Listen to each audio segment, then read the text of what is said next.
Bruce Lipton says that your thoughts and beliefs can alter the cells in your body. Today, almost all of us want to improve our health, but how many of us know that the way we think can affect our body? I'm Vidya, I'm a life coach, NLP practitioner, and today I'd like to discuss with you a very interesting topic relevant in the current times: the mindset to have to improve health. In his book Biology of Belief, Bruce Lipton has given enough scientific proof to the fact that our thoughts can make us physically sick. In fact, if you think negative, you can affect the cells in your body. Now, some of us might be very surprised by that. So, let me share with you the story of my client with her permission. One of my clients is very well read, logical, and highly disciplined.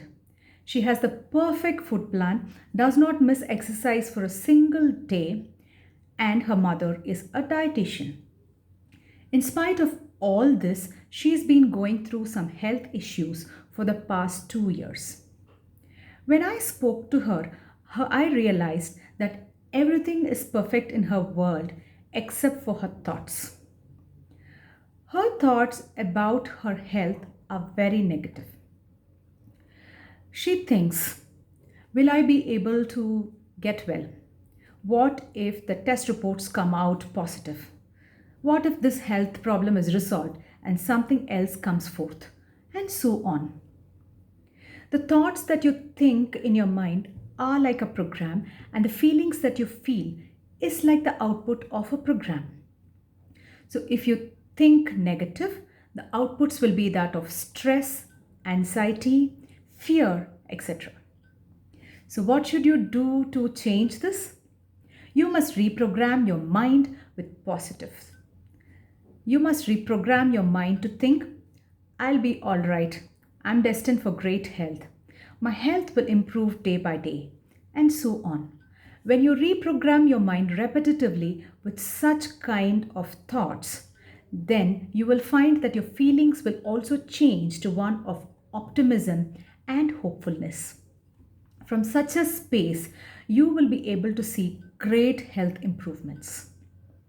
Whenever you're thinking about the lack of health, you're attracting a lot of health problems, and that is the main reason we should not think negative. Dalai Lama says happiness is the highest form of health. Another way to improve your health is to tune into happiness. When you keep yourself very happy, you can tune into happiness, improve your happiness quotient, and hence improve your health. So, what should we do to improve our health? In addition to our food plan and our exercise plan, we must reprogram our mind to think positive. No amount of action that we take can compensate for poor feelings of vibration. 3 action items you can take to improve your mindset. Do not think lack. When you think about the lack of health, you're always attracting health issues. Think positive about your health. In such a space, your thoughts and feelings will be aligned, and that's a great space for health improvement. Number 3, when your thoughts and feelings are aligned, take inspired action to have a great food plan and exercise plan so that you create a wholesome environment to improve your health. The moment you decide to change your perception is the moment you can rewrite the chemistry of your body, according to Bruce Lipton. Thank you so much for being such a great audience. Have a great day.